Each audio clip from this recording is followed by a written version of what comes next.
Hello, welcome.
Thank you, Anita Toksom, live Sangi Kuidamukta. What is Mathil doing? Mathil doing I say Kari Hari no Gantadre. Amtanga Hangiro Hangse a reply to you Kangre.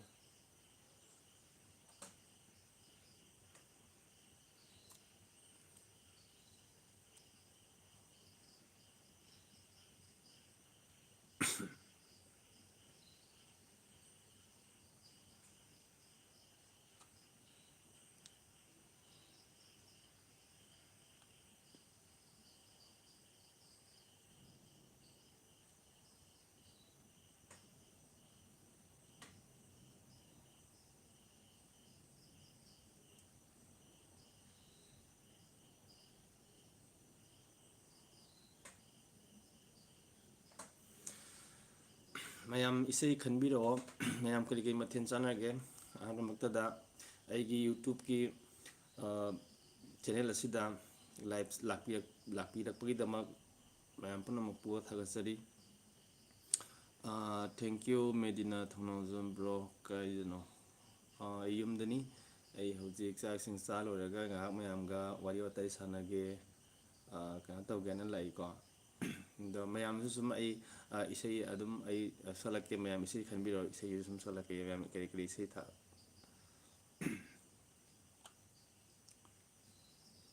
Sakta Kayan Sangsage.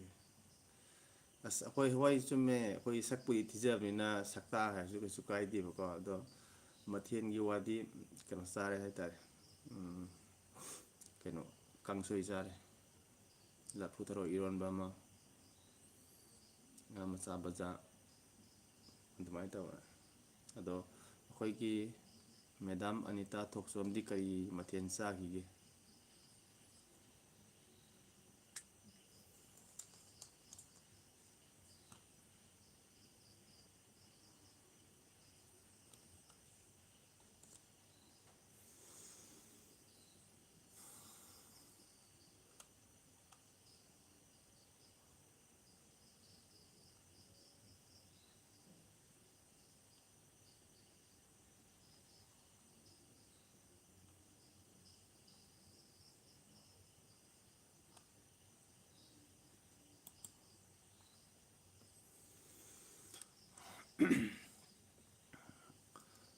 ꯅꯣꯡꯖꯨ ꯄꯟꯊꯥ ꯌꯧꯔꯕꯅꯤꯅ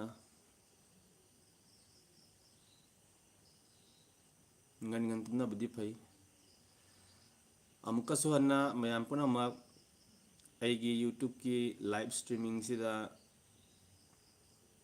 ꯆꯪꯕꯤꯔꯛꯏꯕ support ꯂꯥꯛꯏꯕ ꯑꯩꯒꯤ friend ꯏꯆꯤꯜ ꯏꯅꯥꯎ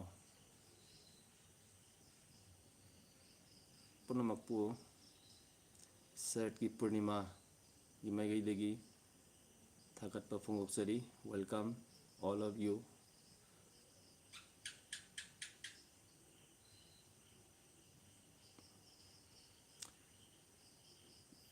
अनिता थोक्चम चाक चाद्रे पोथारे ngasi ए चाक पु चादब याब्रने चरा हेनबा फते हे चाकती चागदबनी चरा हेनबा फते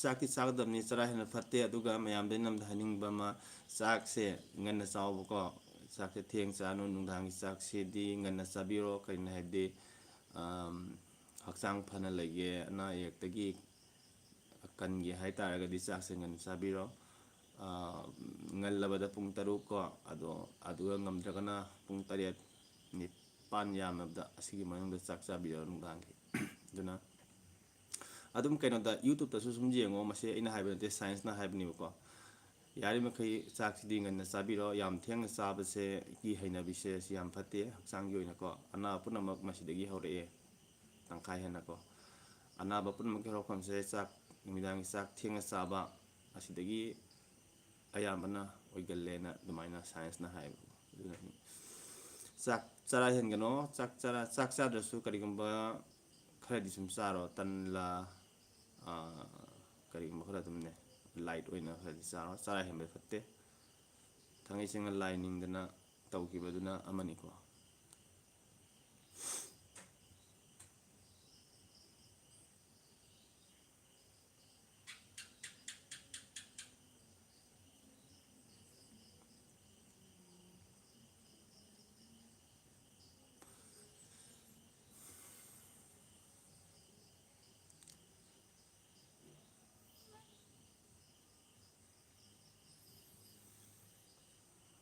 kay khoi medina thona zum se taton oidini ko khoi taton oidini bro se ukhidaba kuire ngasi amuk ubase yamna harauje as taton kainoni da nang da comment ena panga hajeliro nomoda mangara uni di khini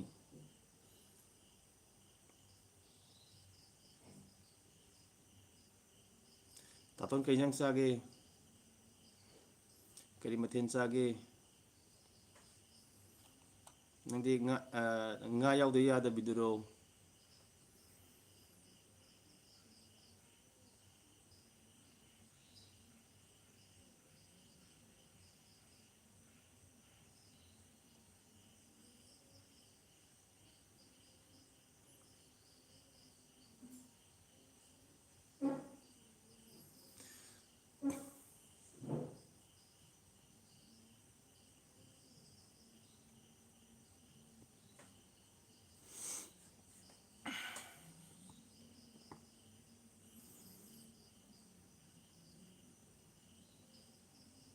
aduga punamakta ina haijaningbadi ko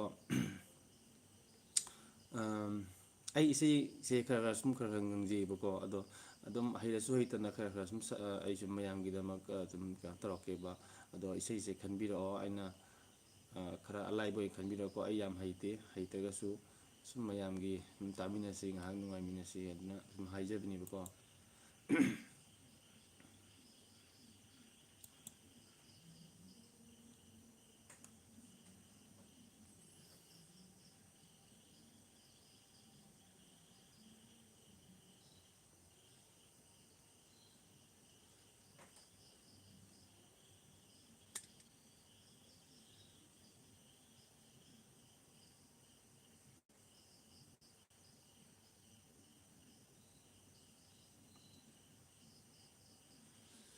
your favorite genre of music answer will appear as surfaces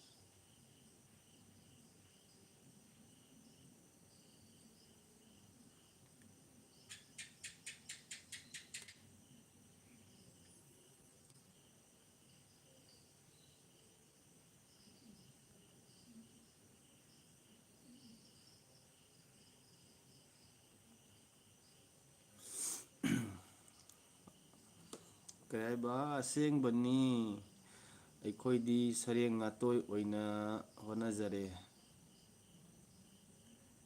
ꯑꯩꯅ ꯍꯥꯏꯗ꯭ꯔꯣ ꯉꯥꯇꯣꯏ ꯊꯣꯡꯕ ꯑꯣꯏꯗꯤ ꯍꯥꯏꯔꯛꯑꯣꯏꯗꯅ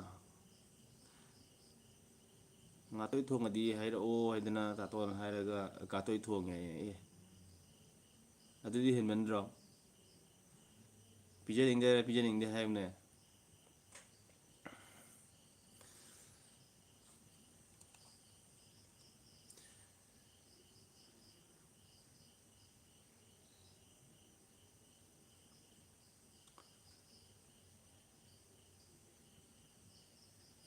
ꯁꯔꯦꯡ ꯉꯥꯇꯣꯏꯗꯤ ꯍꯧꯔꯝꯃꯅꯤ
ꯁꯣꯏꯗꯅ ꯂꯧꯕ ꯂꯥꯛꯆꯒꯦ ꯀꯩꯅꯣ ꯁꯣꯏꯗꯅ ꯂꯧꯕ ꯂꯥꯛꯆꯒꯦ ꯍꯥꯏꯁꯦ ꯀꯩꯅꯣ ꯁꯣꯏꯗꯅ ꯍꯥꯏꯔꯛꯀꯦ ꯍꯥꯏꯅ ꯍꯥꯏꯕꯗꯨꯅ ꯂꯧꯕ ꯂꯥꯛꯀꯅꯨ ꯍꯥꯏ ꯂꯧꯕ ꯂꯥꯛꯎ ꯍꯥꯏ ꯅꯠꯇꯦꯅꯦ ꯑꯩ ꯁꯨꯝ ꯂꯥꯛꯆꯒꯦ ꯑꯦ ꯉꯁꯤ ꯉꯥꯇꯣꯏ ꯊꯣꯡꯉꯤ ꯂꯥꯛꯎꯍꯦ ꯏꯅꯥꯎ ꯍꯥꯏꯔꯛꯑꯗꯤ ꯑꯩ ꯂꯥꯛꯑꯣꯏꯗ꯭ꯔꯣ ꯀꯩꯗꯧꯕꯩ ꯂꯧ ꯂꯥꯛꯇꯣꯏꯅꯣ ꯑꯌꯥꯝꯕꯅ ꯑꯩꯉꯣꯟꯗ ꯑꯩ ꯂꯥꯛꯀꯅꯤ ꯀꯩꯅꯣ ꯊꯣꯡꯉꯤꯇ ꯍꯥꯏꯔꯛꯑꯣ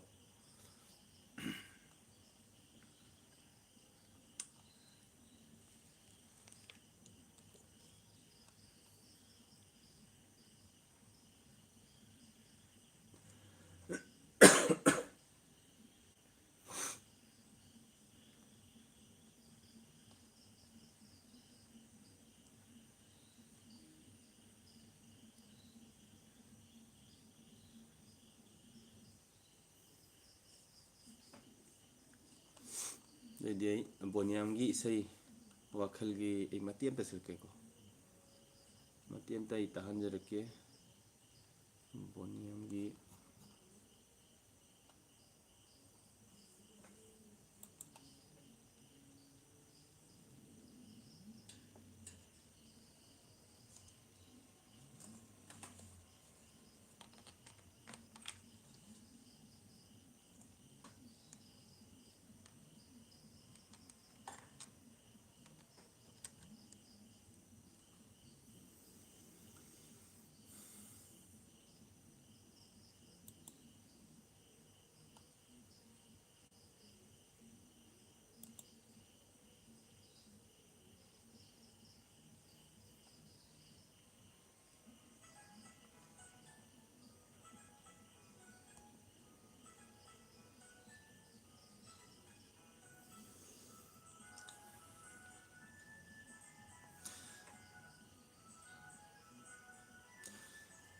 ꯂꯐꯨꯊꯔꯣ ꯏꯔꯣꯟꯕ ꯆꯥꯏꯌꯦ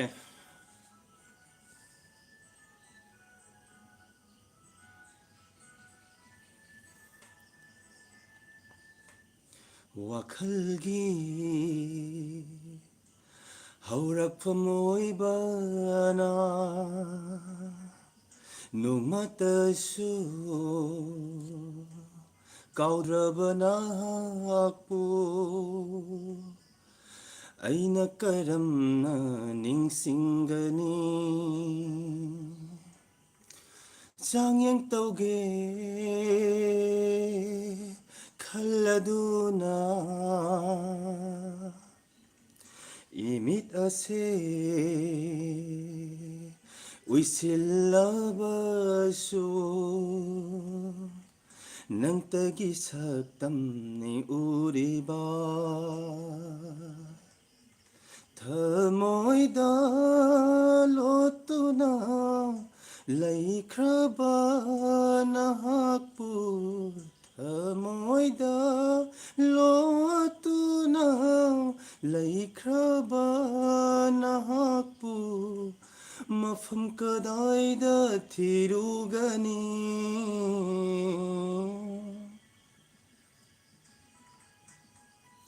ꯏꯁꯩꯁꯦ ꯌꯥꯝ ꯍꯩꯕ ꯅꯠꯇꯦ ꯑꯗꯨꯝ ꯄꯥꯝꯖꯕꯩ ꯈꯔ ꯑꯗꯨꯝ ꯇꯥꯃꯤꯟꯅꯁꯦꯅ ꯁꯛꯅꯤꯀꯣ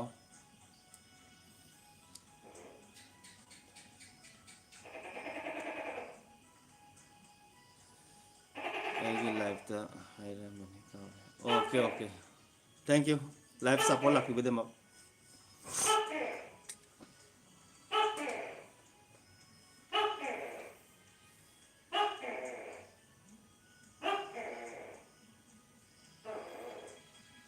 तगुप तनिकला थवान लगता नोंमदो सॉरी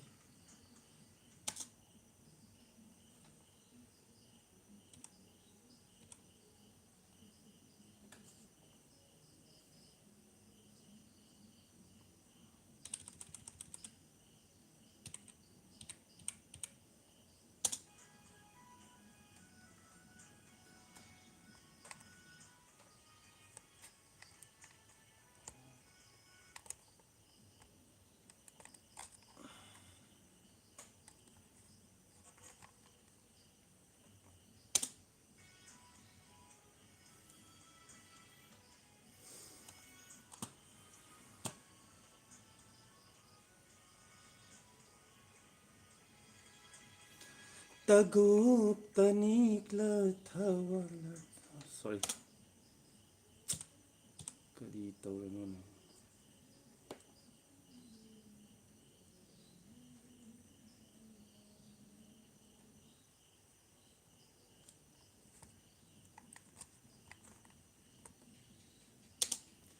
हेलो हेलो हेलो तगुप तनिकला थवान लगता नोंमदोल मबेमा थाजनी पुकनिंग वारक बिलै चिलना थमोइगी सक्तमसिंग येक्लरी तगुप तनिकला थवान लगता नोंमदोल मबेमा थाजनी पुकनिंग वारक बिलै चिलना थमोइगी सक्तमसिंग येक्लरी ꯈꯣꯏꯔꯥꯡꯅꯔꯕ ꯑꯍꯤꯡꯁꯦ ꯀꯝꯗꯨꯅ ꯂꯦꯞꯂꯒꯦ ꯉꯁꯤꯗꯤ ꯁ꯭ꯋꯥꯏꯐꯥꯎꯗꯪ ꯁꯛꯑꯒꯦ ꯃꯈꯥꯁꯦ ꯁꯨꯔ ꯌꯥꯗ꯭ꯔꯦ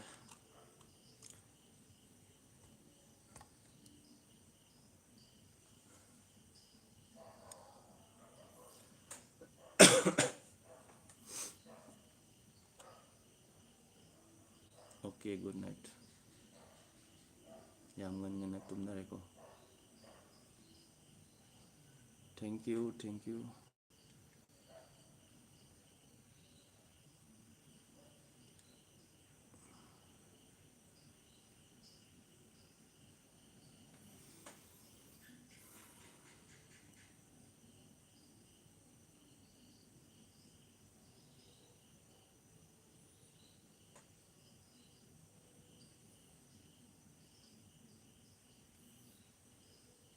इसीगा याम हई पोतेदा इसीगा फा पोतेदा मतेक मतेक तनी फा बोइदे लोइसा ओइद्रो फादमने सक्त्रिमिने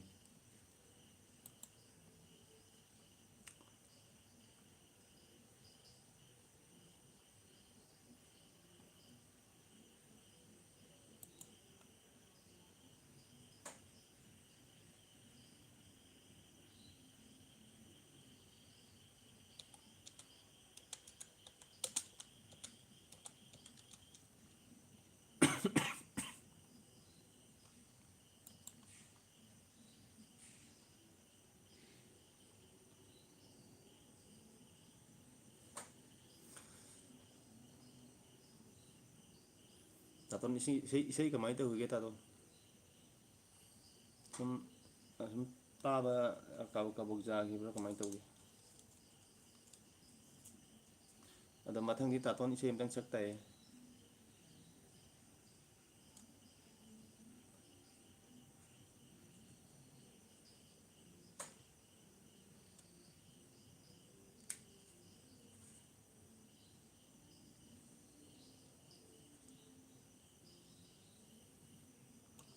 ꯇꯥꯕ꯭ꯔꯥ ꯇꯥꯇꯣꯟ?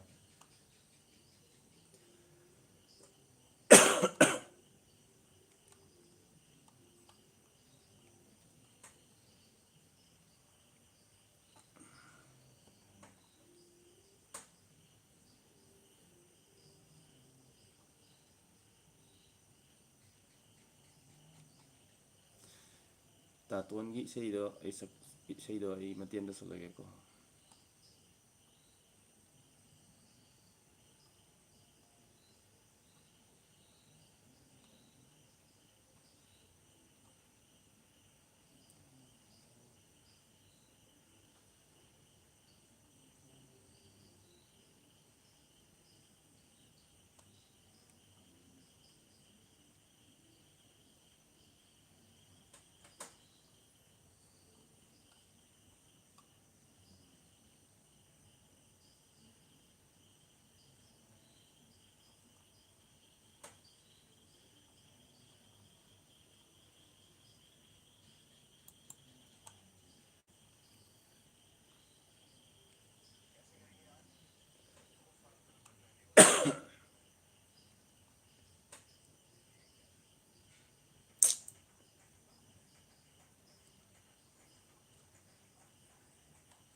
ꯇꯥꯏꯕꯪ ꯋꯥꯈꯜꯅ ꯃꯥꯡꯗ꯭ꯔꯤꯉꯩ,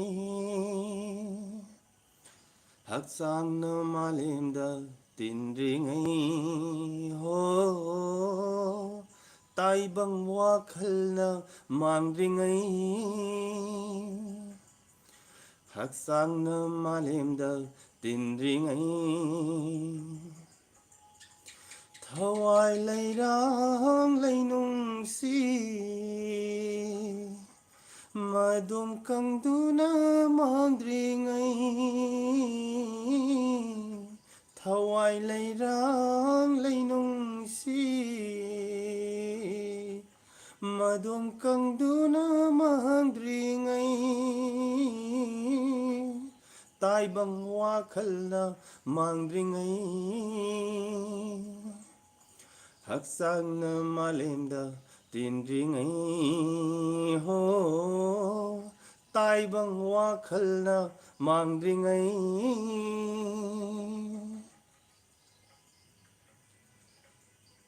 ꯍꯜꯂꯣ ꯍꯜꯂꯣ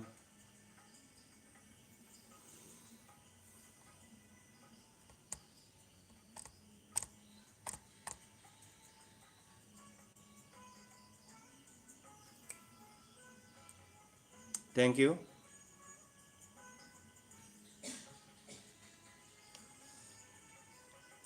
ꯈꯝꯅꯨꯡꯀꯤ ꯀꯣꯏ ꯂꯧꯋꯣꯟꯕꯤꯅ ꯄꯂꯦꯝ ꯁꯥꯅ ꯄꯨꯗ꯭ꯔꯤꯉꯩ,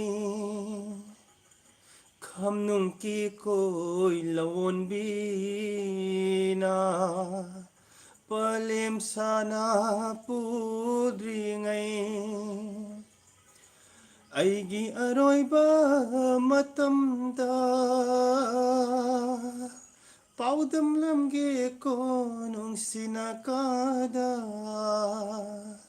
ꯑꯩꯒꯤ ꯑꯔꯣꯏꯕ ꯃꯇꯝꯗ ꯄꯥꯎꯗꯝꯂꯝꯒꯦꯀꯣ ꯅꯨꯡꯁꯤꯅꯀꯥꯗ, ꯇꯥꯏꯕꯪ ꯋꯥꯈꯜꯅ ꯃꯥꯡꯗ꯭ꯔꯤꯉꯩ, ꯍꯛꯆꯥꯡꯅ ꯃꯥꯂꯦꯝꯗ ꯇꯤꯟꯗ꯭ꯔꯤꯉꯩ ꯍꯣ, ꯇꯥꯏꯕꯪ ꯋꯥꯈꯜꯅ ꯃꯥꯡꯗ꯭ꯔꯤꯉꯩ꯫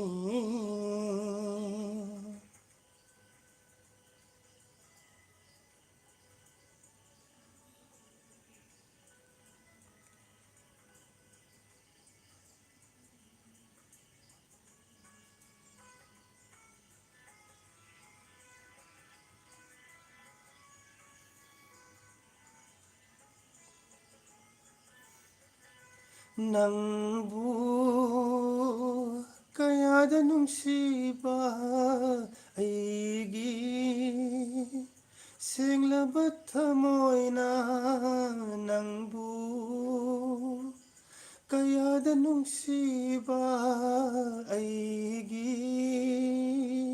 ꯁꯦꯡꯂꯕ ꯊꯃꯣꯏꯅ ꯄꯤꯔꯣꯏꯅꯅ ꯅꯨꯡꯁꯤꯅꯀꯗ ꯄꯤꯔꯣꯏꯅꯅ ꯅꯨꯡꯁꯤꯅꯀꯗ ꯊꯝꯂꯝꯒꯦ ꯑꯩꯒꯤ ꯊꯃꯣꯏꯒꯤ ꯅꯨꯡꯁꯤꯕ ꯇꯝꯂꯝꯒꯦ ꯑꯩꯒꯤ ꯊꯃꯣꯏꯒꯤ ꯅꯨꯡꯁꯤꯕ ꯇꯥꯏꯕꯪ ꯋꯥꯈꯜꯅ ꯃꯥꯡꯗ꯭ꯔꯤꯉꯩ ꯍꯛꯆꯥꯡꯅ ꯃꯥꯂꯦꯝꯗ ꯇꯤꯟꯗ꯭ꯔꯤꯉꯩ ꯍꯣ ꯇꯥꯏꯕꯪ ꯋꯥꯈꯜꯅ ꯃꯥꯡꯗ꯭ꯔꯤꯉꯩ ꯍꯛꯆꯥꯡꯅ ꯃꯥꯂꯦꯝꯗ ꯇꯤꯟꯗ꯭ꯔꯤꯉꯩ ꯊꯋꯥꯏ ꯂꯩꯔꯥꯡ ꯂꯩꯅꯨꯡꯁꯤ ꯃꯗꯨꯝ ꯀꯪꯗꯨꯅ ꯃꯥꯡꯗ꯭ꯔꯤꯉꯩ ꯊꯋꯥꯏ ꯂꯩꯔꯥꯡ ꯂꯩꯅꯨꯡꯁꯤ ꯃꯗꯨꯝ ꯀꯪꯗꯨꯅ ꯃꯥꯡꯗ꯭ꯔꯤꯉꯩ ꯇꯥꯏꯕꯪ ꯋꯥꯈꯜꯅ ꯃꯥꯡꯗ꯭ꯔꯤꯉꯩ ꯇꯥꯏꯕꯪ ꯋꯥꯈꯜꯅ ꯃꯥꯡꯗ꯭ꯔꯤꯉꯩ ꯍꯣ ꯍꯣ ꯍꯣ ꯍꯣ ꯍꯣ ꯍꯣ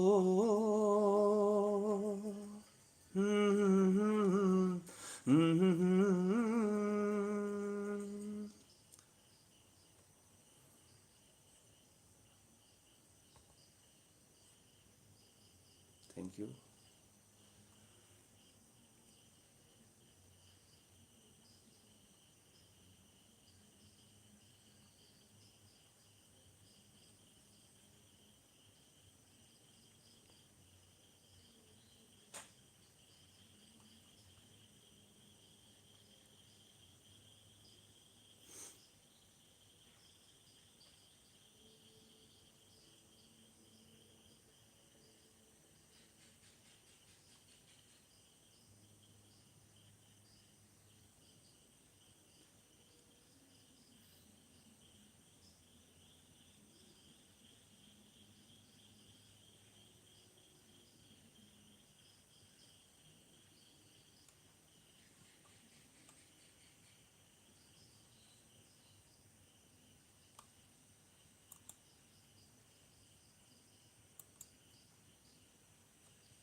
Same karaoke.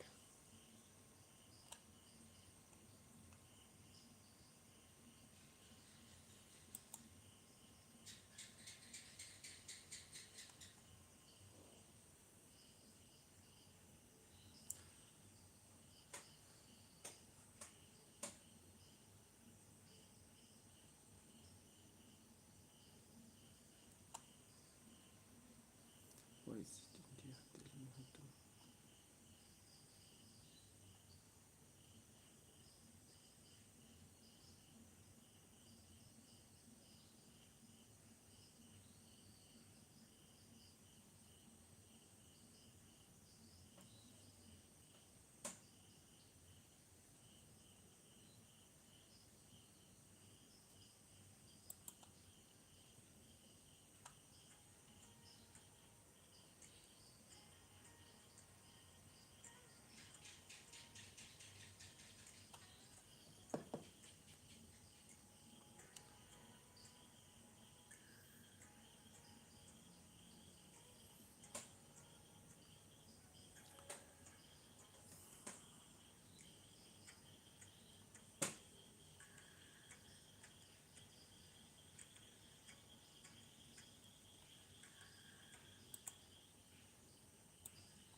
फिर तुम कुछ होगा नजर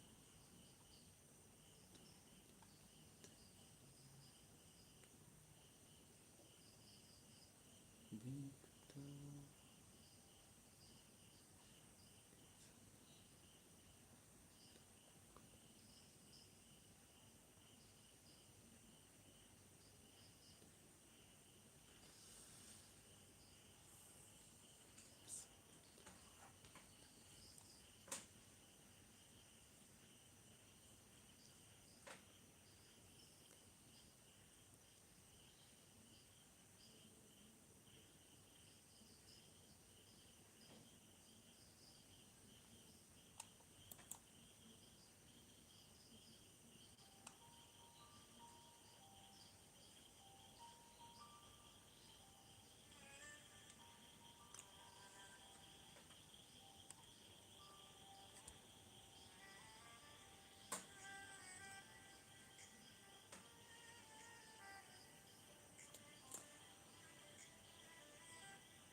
क्योंकि इतना प्यार तुमको करते हैं हम, क्योंकि इतना प्यार तुमको करते हैं हम, क्या जान.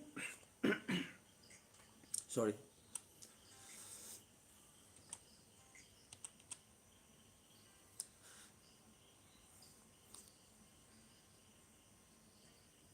क्योंकि इतना प्यार तुमको करते हैं हम, क्या जानोगे हमारी सनम. क्योंकि इतना प्यार तुमको करते हैं हम, क्या जानोगे हमारी सनम. क्योंकि इतना प्यार तुमको करते हैं हम.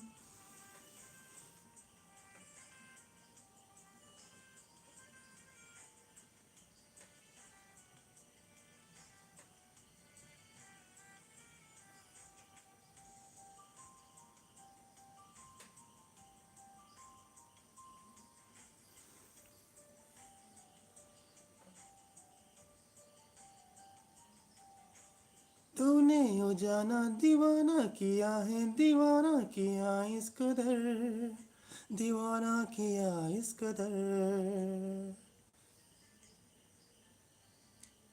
ओ चाहत में तेरी भूल भूल, न दिल को किसी की खबर, न दिल को किसी की खबर। राहों में मोहब्बत का एहसास जरा भर लो, हम तुम पे मरते हैं, थोड़ी सी फिक्र कर लो, फिक्र कर लो। क्योंकि इतना प्यार तुमको करते हैं हम, क्या जानोगे हमारी सनम। क्योंकि इतना प्यार तुमको करते हैं हम।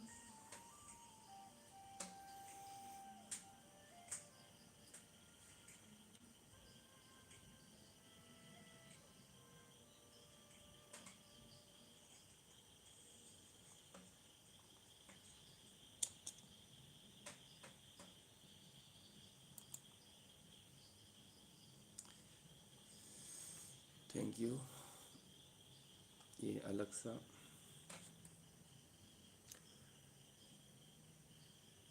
ये ओरिजिनल ओरिजिनल म्यूजिक नहीं था वो, मतलब बनाया गया है, तो गाने भी अलग सा है मतलब सुर में।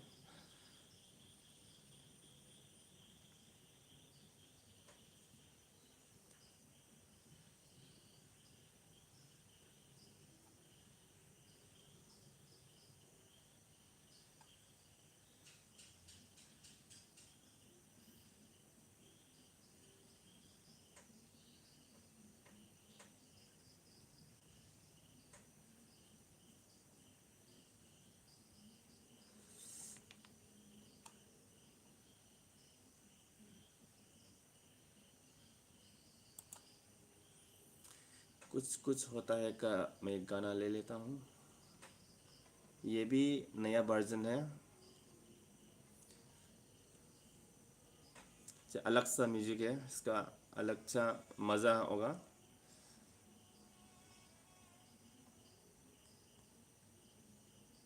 तुम पास आए, तुमने न जाने क्या सपने दिखाए।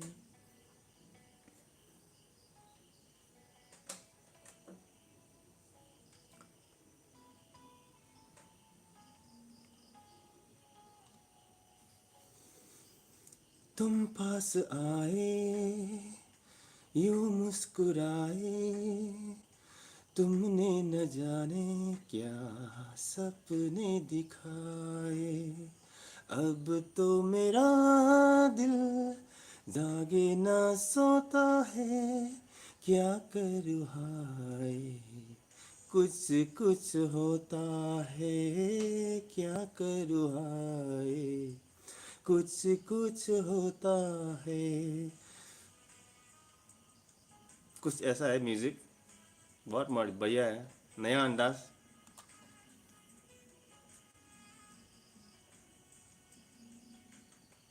ना जाने कैसा एहसास है, बुझती नहीं है क्या प्यास है, क्या नशा इस प्यार का मुझ पे सनम आने लगा। तन्हाई में क्यों दिल क्यों ये कहता है, क्या करूँ हाय, कुछ कुछ होता है। ऐसा है।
कितना तुमसे ही दिल तो बच्चा है।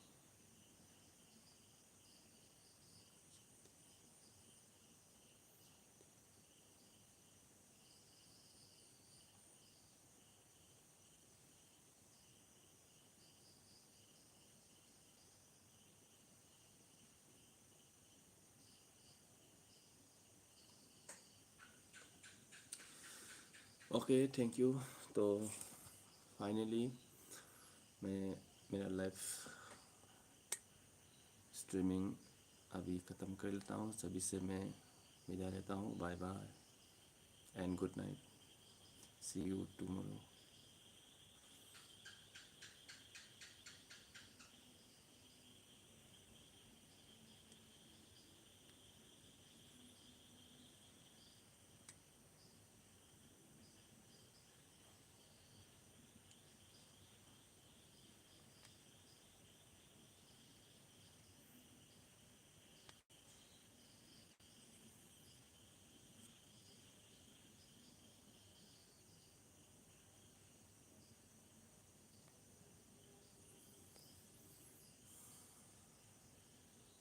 Bye, good night. कल मिलेंगे। आज बहुत लेट हो गया, तो कल फिर से मिलते हैं। Thank you very much.